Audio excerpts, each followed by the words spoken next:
Okay, so I've got some, like I just shared some points with you guys, and maybe I'll just kind of run through the foundations because I think it's maybe universally we can agree on these foundations, but at all costs to build your financial life and be most successful with your money, it is staying away from consumer debt. 100%. And by consumer debt, we do mean credit cards. Buy now, pay later is consumer debt because you're receiving something before you are paying for it. And that, my friends, it's debt. Just recently, the laws have changed in Australia around buy now, pay later. They are more seen as a credit product, where before it wasn't. So personal loans, like if you need to go on holidays, don't get a personal loan to travel because you get home and the loan stays. And you'll probably, a lot of people will regret it because they're carrying around these payments for years. So, yeah, I'm big on no consumer debt. Emotionally, it's pretty interesting, isn't it? Like before we go on that holiday, getting the credit card's exciting because we know we can go and spend and enjoy the holiday. We get back and there's this burden of debt as well as the fact that I'll finish my holiday. I'm like, oh, wow, this is pretty crap. And if you are just starting in your late teens and early 20s and you got your first job, have a money management system. Don't have one bank account. Have an account that you might use for your pay to go into and your phone bill to come out of or your rent, and then have another account for your daily expenses and then maybe another account for savings. So that's really important. I met someone the other day, they were in their 40s and they still only had one bank account with everything in there. Yeah. I'm like, oh my gosh, they exist out there. So quarantine your money, it's okay. It's interesting on that, if I can touch on this. Like my eldest, 15, working at a cafe, used to get cash each week, right? The good whole, cold, hard stuff. And I would take 80% of that. I think I've mentioned on the show before. That stopped about 6 months ago, where it now goes into his bank account. Guess what happened? Got spent? Gets spent. Really? And I can act like I can view that. I'm like, I'm not going to pull him up on this. We just find out the hard way. But the amazing difference, like you mentioned, you've got that one-stop shop there. You pay the consequence. What else is in the foundations list, Rach? The second is income insurance. So if you're working full-time, make sure you've got your income protected. Yeah. And that's also another good habit. A lot of people don't realise that you can insure your income. If you had an accident, it was funny because at the time of this recording, I've just got back from Bali. On the way home from Bali, the amount of people that had crutches, moon boots, slings, so many people having accidents. Scooters. Well, one guy said he fell in a hole. So, yeah, it's just wild. Like, accidents happen. Yeah. So it's just if you can embed that cost of the income insurance once you're working full-time into your budget, then it's just embedded. So if you ever can't work due to accident or illness, your income protection will come in. So I think we feel indestructible at that age. We do. Maybe reluctant to take it out somewhere. And it's not something I had in my 20s. No. Yeah. Yeah. I did. Yes, I did. But following on from that, John, you talk about it a lot with your clients. And again, these are just good habits to get into. And I will repeat, if you are in your 30s listening to this, you might not have income insurance. You might not have a spending plan with, being intentional with your budget. You might have consumer debt. We can all be encouraged by this. Yeah. But I just specifically this kind of decade and this episode, I am talking to those in their 20s. Yeah. Because I don't expect the people in their 20s to listen to the episode about the 50s or 60s. Bit boring, isn't it? So talk to us about the buffers and, I kind of call it an emergency fund. But yeah, how do you stand on factoring in that buffer if you're in your early 20s? Yeah, I think if we had our time again, well, definitely me, we would put some money aside that says we don't touch it and it's there for emergencies that we didn't see coming, medical, car engine blows up, whatever it might be. And I think I'm a little bit lenient on how much that is, but we've got to work out how much it's costing us to exist each month and then put a figure that we're comfortable with. But then we don't touch it. That's the key, isn't it? That separate account that you mentioned. It's like, well, we don't touch that money and we only use it for those emergencies that we didn't forecast. And then we replenish that ASAP, so it's back to where it was in the first place. Yeah, and I think it's really important. Like in my books and, all my teaching, I talk about 3 to 6 months of an emergency fund, right? But if you're 21, you're at uni, you're doing part-time work, I'm just saying try, if possible, not to run your finances on the line and have some type of buffer. You might say, my goal is to get to $3,000, $5,000, whatever that is. Could be $2,000, could be $1,000. That's in a separate account as a buffer. And we don't touch that if insurance or rego is due. This is literally an emergency. Yeah. So I just think it's that habit of we're out of consumer debt. We're sticking away from consumer debt. If we don't have the money, the cash, quote unquote, we don't buy it and we don't run our finances on the line. And I can guarantee if you do it that way in your 20s, as your income grows, as your career grows, you'll be financially such a rock star. And Rach, you would have had this from probably age 12, but like having that emergency buffer to the side is just a comfort factor, isn't it? It is. Sleep at night. It is, and you just always need to have that. And that separate account for those things make it so much easier for people to get into good habits. And you meet so many people in their 30s who are maybe getting into the property market and they all have a horror story about their 20s of when they got into consumer debt and the great lessons they learnt from it. But I always think how great would it be if we could go back and put those lessons in before they ever got into it, into that trouble. 100%. John, you added a little point there on the fly. I did too, that. That's because a bit sneaky. Because it happened this morning, right? And it's coincidental, right? But again, referring to kids, my 2 youngest have put their hand up and say, I want to earn some money now because they're seeing their big brother starting to earn some and obviously spend too much of it. But I think the concept of, like, we have a rule for him, 80% to us, 20% he can live. Right, and we go and spend it and waste. No, we don't. We put it in bank accounts separate for future. So is it for him for the future? Correct. Yeah. Okay. Yeah. So for most teenage boys, it's the first car they're talking about. But for them, straight away, they're talking about this morning because they're going for a job interview, right? Right. And again, they put their hand up. I didn't force them to get out and earn a living, but they're saying, righto, I have to give 80% to you guys because they've seen Max do the same. God only asked for 10, John.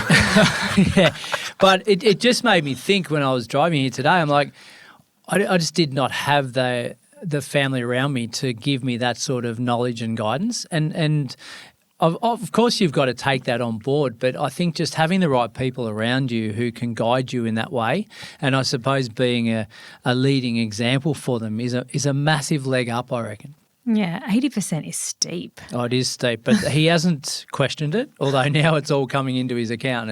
It's all, most of it's going out now, but he'll come around. But I think, I was a bit flex on it, Rach. I could have gone to 70. Well, and that's the thing. If you're a parent of teens, that's maybe something in the back of your mind as they first start to earn. If you're relatively financially okay, can you set a rule? And it can be a rule. It's like, hey, if you're living here and you're earning, when you get paid, 40, 50, 60, 70%, whatever it is going into another account. And we're using that to fund the house. We might give you some back later or whatever. You could tell them, we're just going to put this away. It's going to teach you to live well.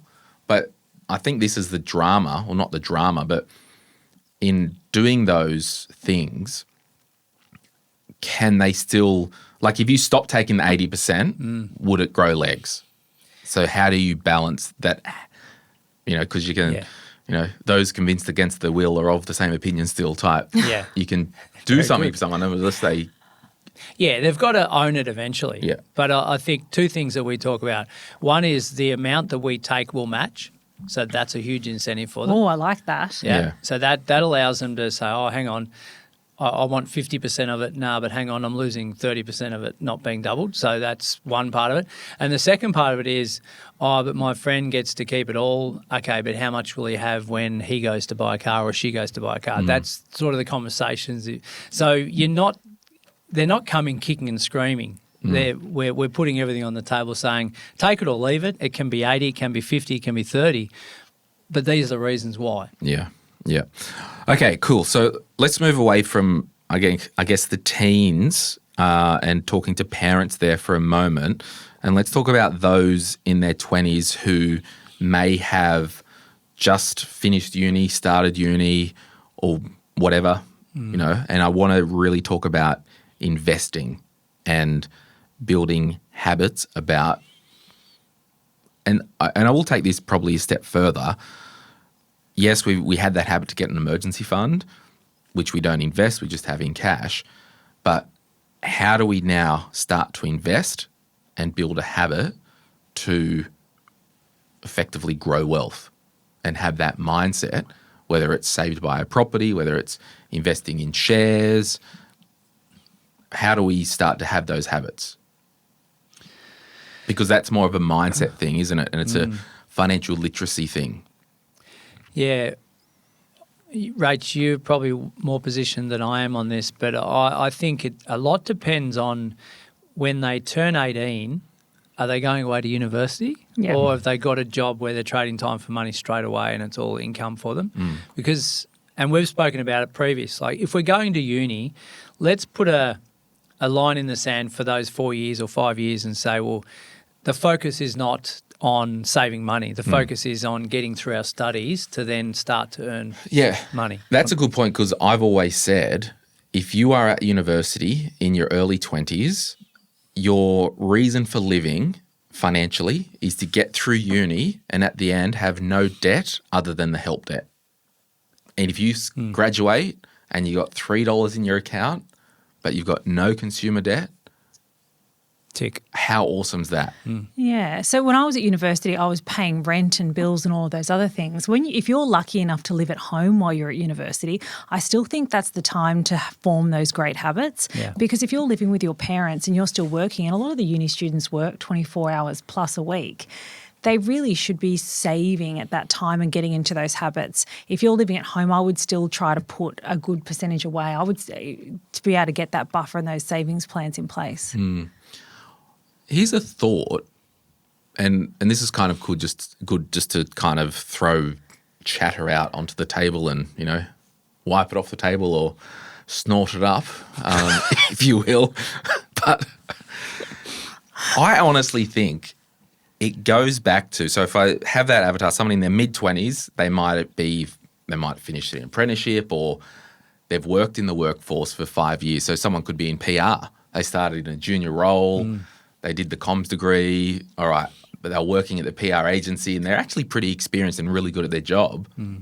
So in mid-20s, okay, do we invest, do we build habits? I think we need to actually, and this is the financial advisor coming out in me, what do you want your life to look like? What are your goals for your life? Now, you might not have any goals, and we can talk about that. What do I do when I don't have any goals? Or you could be like, sorry, I'm having an aneurysm. I want to travel to Europe and do a year abroad. Awesome. So good. That's a goal. I want to buy a house. Awesome. So good. That's a goal. I'm not sure. I think I like investing. I want to set up an investment account. Awesome. That's a goal. So I think it does. A lot of this is because I really didn't know what I wanted to do when I was 25. There was this crisis. Oh my gosh, I'm not good at anything. I'm like wild, right? I had a mentor who encouraged me to start my own business and do all that. But honestly, it's got to be like, what is your reason for living financially? And we all need one of those reasons at any stage. And, I'm knocking on 60's door basically at the moment. And just the other day I was driving along and I was like, I don't actually have any financial goals. That's Or maybe I do, but because, I don't know, like, I don't, and that's kind of what got me thinking just then. It's like, whatever your age, we always need something that we're aiming for. And if we're not, that's okay. Because if you've just achieved the biggest goal in the world, you've saved, you're 28, you got into your first home, breathe for a minute, go out, spend money, like live. So and maybe I have just come out of a goal season of building the studio, right? Yeah. I was going to say, like, sometimes you've got to reinvent yourself, don't you? Because you've reached that, not the pinnacle, but in a running sense, you might have already done your 3 or 4 marathons and like, okay, what else is there now? Like, that I've reached that pinnacle. Can I get faster? Blah, blah, blah. So you've got to try and reinvent. And for you, like, financially comfortable, stable, not a worry in the world, like, you can get to that comfortable stage. But I like what you said at the start, Rach, about designing your lifestyle requirements from an early age. And some people, probably us males, we don't maybe know too much about what we want or think about that. Say, well, okay, if I want to have a house on the beach, or I want to be able to travel for 5 years, or I want to retire by the time I'm 40, I better get started. And what's that going to look like? Like, as someone straight out of school and maybe goes and does electrical apprenticeship, they can start earning money straight away. They might have their first house by 23 or so.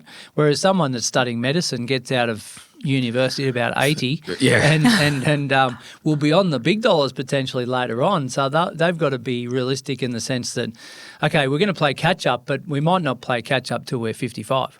Yeah, the marathon analogy is very lost on me. Sorry. But if your goal is to travel, and that's great that you're saving for that, the habit's still there. So you're saving for that goal. You're going on that holiday, but they tend to be the people that come back, and when it's time to save for a house, they find that an easier thing to do because they've set that goal and they've already achieved something like that through those habits. Yeah, and, John talks about marathons, because I'm basically a health influencer and fitness influencer. Yeah. It's like I'm building my muscles, right? Yeah, for a year I'm lifting bottles of water. I can lift something else that's just as heavy and it's easy because the muscle is there. How are the pickleball championships going? Pickleball's good. I said, so I've recently started pickleball, and it was so funny. I was telling these guys a few weeks ago now, like, yeah, I'm playing pickleball now and doing all that, and they're like, athlete. "Oh, do you go much?" I'm like, "Oh, I've been once," but it's a world craze. Well, it really is. So I do go weekly. I'm going tomorrow night, thank you, and Saturday. They would have missed you while you're in Bali. Pretty much. But I don't know. I just think it's maybe the message I want to get out in this episode. Be active, be intentional with whatever you're doing in your 20s because you'll get the results. Yep. Don't be a passenger because guess what? No one's coming on your door. Hello? Oh, yeah. Here is your dream job with your dream salary.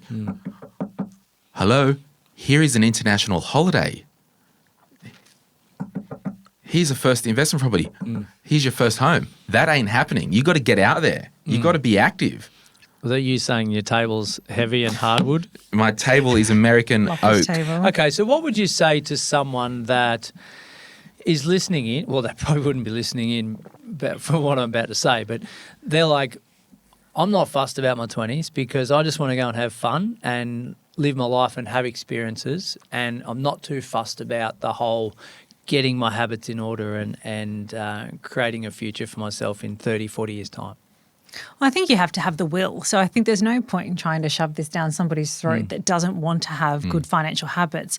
But I think if you are listening to this podcast, you probably have an interest in it. You've got a skew. Yeah. Yes. Yeah. Or someone sent it to you. Just humour me. Just like, okay, your brother or your mother sent you to this podcast and they're only listening in for the next 10 minutes and they're listening to this saying, this is me. Well, I think habits are the most important thing. So, like, we talk about money habits and other habits. In my 20s, I wish somebody had taught me to go to the gym every day. I didn't know that at 20. Nobody taught me about fitness. I had to learn that myself earlier on. But if that was part of my early 20s, I would have had a lot easier time. Yeah. And so I just think that I was lucky enough to have great money habits young, only because my parents taught me. But I would love to be able to say that if you have those habits in your 20s, whether it interests you or not, your whole life is going to be easier. Yeah.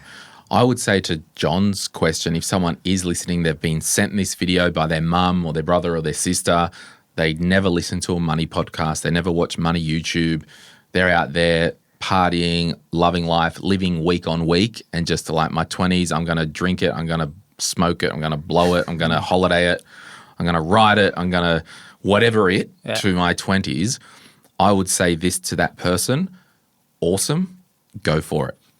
However, you now know what we've talked about in the last half hour. You do have a responsibility, and the chickens always come home to roost.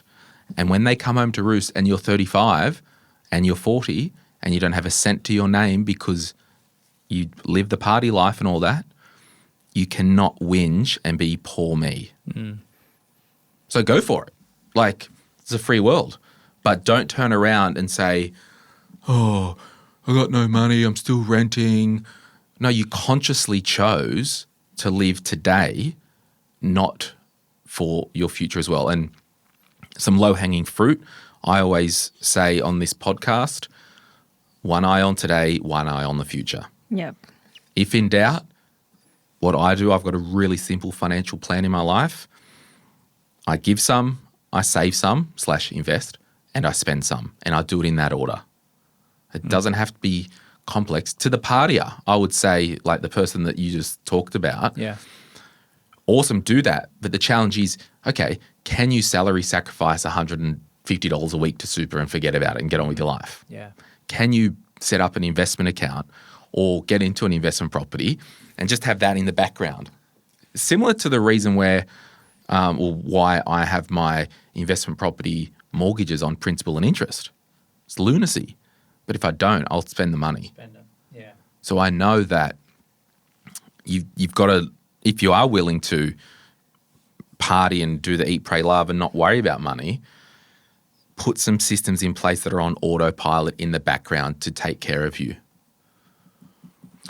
Yeah. You've got to be listening too, don't you? Like you can be sitting in the room hearing it, but are you actually taking it in, going to take action? Because like you mentioned about your health and fitness, right, in your 20s.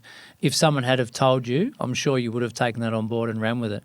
If someone had have taught me in my early 20s about money, was I ready to listen? Not sure. I don't know. I'd love to know the answer to that. But I think it's, as you said, you don't want to come kicking and screaming to the party, but understand. And the earlier it becomes part of your habit, whether it's going to the gym or getting your mental health in order or keeping your savings separate and making sure you save a percentage of what you earn, the earlier you do it in your life, the easier it's going to be because it becomes muscle memory, as you said. So if, what's this, the gold pan or whatever, you're on the riverside on the tourist thing and you're panning for gold and you're doing a little shaky shake, we're kind of distilling here that in your 20s, we need you to be just borderline intentional about something. Yeah. Set some habits. Don't stress. You can still go to a friend of mine. She just finished a uni degree that she started in her mid-30s. She's now in her early 40s or whatever. And she's like, I'm so glad I did that because the time passed anyway. Hey, it's Glenn here. Thank you so much for watching today's video. You made it to the end. Can I ask a favor? Can you hit that like button and maybe hit subscribe if you want to get notified when we release further videos just like this one, whether you watch the Money podcast or Retire Right. And remember, if you want to learn more about investing, I've got an investing book, The Quick Start Guide to Investing, and there's a link in the description to get your hands on a copy. Thank you so much. Bye.